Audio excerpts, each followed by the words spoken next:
What's up, everybody? It's a beautiful day in Montana. It's real warm today. And today I'm gonna be making a whistle out of elderberry. But real quick, I just wanted to introduce the elderberry. So in the fall, the elderberry creates bundles of berries that look like tiny grapes. And these are amazing for your immune system. And they're turned into jams and different things and syrups that you can use as like an immune booster. And this is the elderberry. They get around usually about 10 feet tall, and you can see the bark here, and they have hollow like tubes with a more solid wood on the outside and an inner tube on the inside. And one thing to note is that the only thing that is ingestible is the ripe berry. The leaves, the tubes, and the leaves and everything like that are not ingestible, including the stem, because they have like a cyanide-inducing poison within them. And if you ingest large quantities, it's not like with water hemlock, where even just touching it and things like that can create a pretty severe reaction.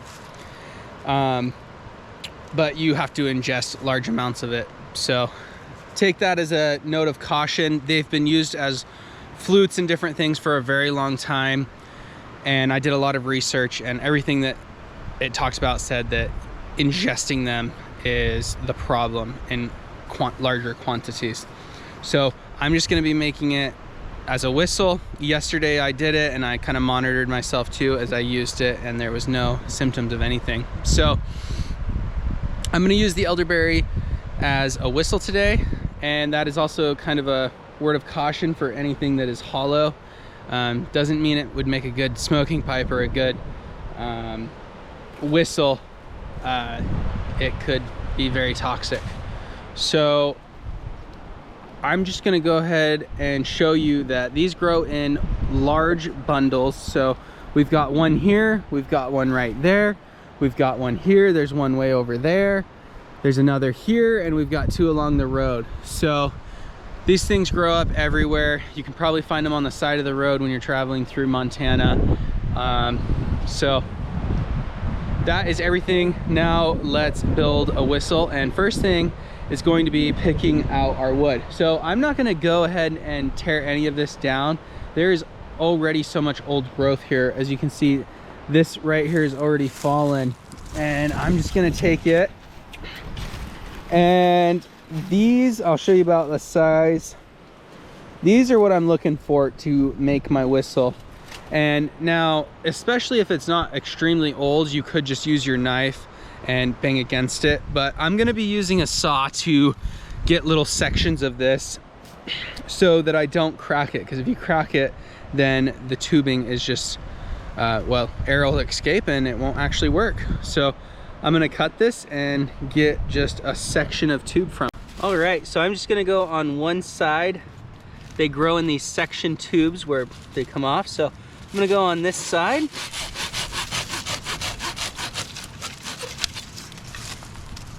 And on this side. And there we go. We can see how there's this harder wood and this softer wood on the inside. So what I'm gonna do now, I'm gonna get the bark off first to make sure that there's no cracks. And this piece is honestly a little bit older than I would like. And there are, we can see already some problems with its integrity. But I'm gonna do this with a couple of old branches, and we're gonna find some good ones here that we can use for the next step. But we're gonna want all of this anyway because our lips are gonna be touching it. And so there we go. I don't like that, but the rest of it's looking pretty good. And I don't like to see this either. All right, so I'm gonna do that with a couple just to find some that I like. So I've tried yesterday making a flute, and I wasn't able to. I was only able to make a whistle. Maybe I'll do a flute video in the future. So today I'm just gonna do whistles though. and I've got my 2 pieces. They're smaller than I would like, width-wise, not length, but I think it'll still work, and if not, I have a backup that I could use that is much larger. But it took me a little bit to find one that wasn't too old, but I finally found them. So the next step is gonna be cleaning out the center, and I'm not gonna do this with any tools. I'm literally just gonna use sticks. And like I said, I did this the other day, so I have some sticks that I already used. Okay, so I've got these branches, and I sharpened them off, and I took any of the stragglers off. So here would be a good example. We've got this bush here. It's nice and tall, it's got a point, so just knock these down and you'll get these, and just sharpen off the point. And I've got a few different sizes here, and the fact that it gets thicker as it goes along is a positive thing. So I'm gonna get over here and I'm gonna show you how to start getting the center out of these. These are pretty small, so I'm gonna start out with the smallest one. And I'm actually gonna start with my knife and just get it started. We don't wanna destroy the outer hard part, but you can see that it's just coming right out. Same for the other side. Okay, and that's as far as our knife's gonna get in there. So now we're just gonna start using this, and we're just gonna keep trying to push this through. Bring it in, bring it out. Don't wanna get this stuck in there too, so we're not gonna go too crazy, but we're just gonna twist, bring it out. And there we go, we're out. So now we're just gonna keep working it back and forth, and you'll see every single time something comes out. And you'll start to see inside, probably won't be able to with the GoPro. There's almost strands within that go up and down. And if you can see those, then you've probably got enough. All right, now the final thing before we go find a comfortable spot to finish this up is we're gonna need something to fill these holes so that we can actually create a whistle. So we've got all of this cottonwood here that's super hardy, and I'm just gonna pick one of these that I think would fit within these. So like this one looks like a pretty good one. So try to give you a better view here. So I just used these sticks to just take them through and clean them up. Then I also used this jabbing point to make sure I got anything off the wall lining. Now, just now I went and got this cottonwood tree, and so I'm just gonna take these off and get the bark off, and that's what this is. So just like I did with these, I did with this. We have to create the actual whistle. So I'm gonna say this side is gonna be the side we're gonna blow on. And so we're gonna create enough for our lips to go over. And I'm gonna create a nice divot. And then I'm gonna try to start creating at about 45-degree angle into the wood.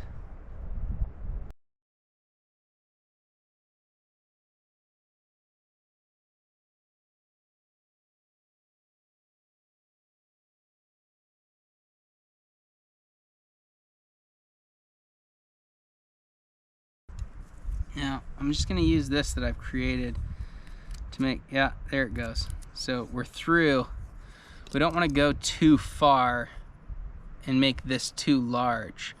So that's about perfect. Now what we'll do is use a smaller stick to kind of open this up.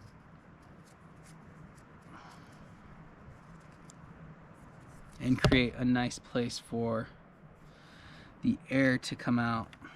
So I'm just gonna clean it up a little though.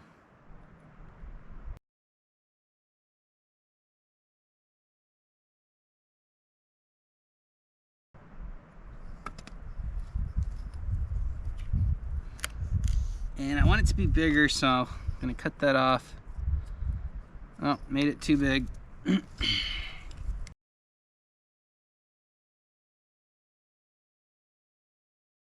So we're gonna get this side first. We're gonna have to go get a larger piece of wood for the other one. So this is gonna work perfectly. That actually looks kind of cool anyway, so I might keep it. But I'm gonna make this much smaller, and I'm just gonna use this saw.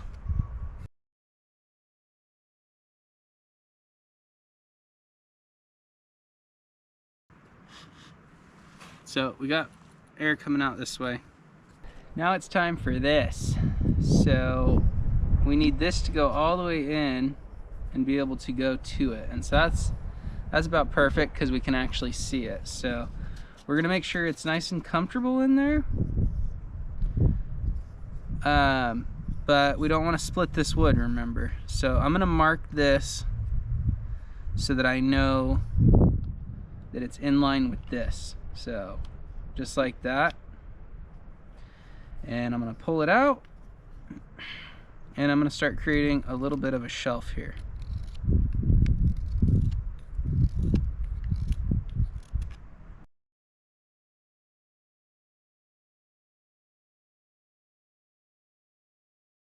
It's close. So we're just gonna start wiggling it in and out a little bit.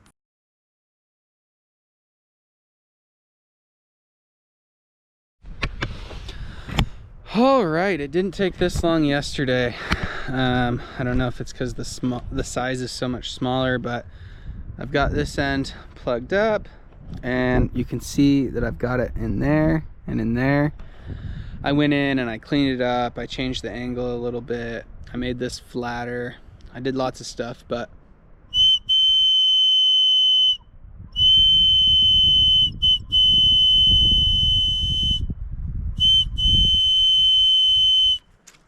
so I got it working. Oh my gosh. Took forever. That's just the way it is sometimes, right? You're working with angles and different things. But finally got it working. I don't know why I was so much less lucky than yesterday. Yesterday it did take me 2 tries, but I was still able to get them pretty quickly, and I even tried doing a flute, which didn't end up working. Hopefully in the future I can. But I think what I did is I used wood that was a little bit too old this time, and I must have just gotten lucky, and a branch must have fallen not that long ago. It wasn't green, but it just worked a lot better than this did. But that's how you do it. I mean, you only need 2 types of trees, one to plug up the holes, and all that really matters is this 45-degree angle and this flat piece that goes in there. And I found that you normally want to line them up. And then with this hole, you as soon as you're going down, as soon as you get them to connect, you want to just kind of work that hole out. You don't want to keep going at the 45-degree angle, working it lower. But I'm pretty happy. I broke my whistle yesterday that was working, that I tried to make a flute, and I might try a greener piece in the future. There's so much elderberry around here, but it's such a useful plant. The grouse love them, that I don't really want to tear down something that's fresh. But maybe throughout this kind of spring, summer, fall, I'll find some freshly fallen stuff after a windstorm. But thank you for watching this video. Depending on how I edited this, it won't seem like it took me that long, but it took me much longer than I wanted it to. But I think if you got it down, you could do it pretty quickly. And even then, it's just something to be able to do. It's something fun. I just think it's a pretty neat thing to be able to do this by yourself without really anything but a knife if you had to, and a straw. But thank you for watching. If you enjoyed this, please give me a like and a follow, and we'll see you next time.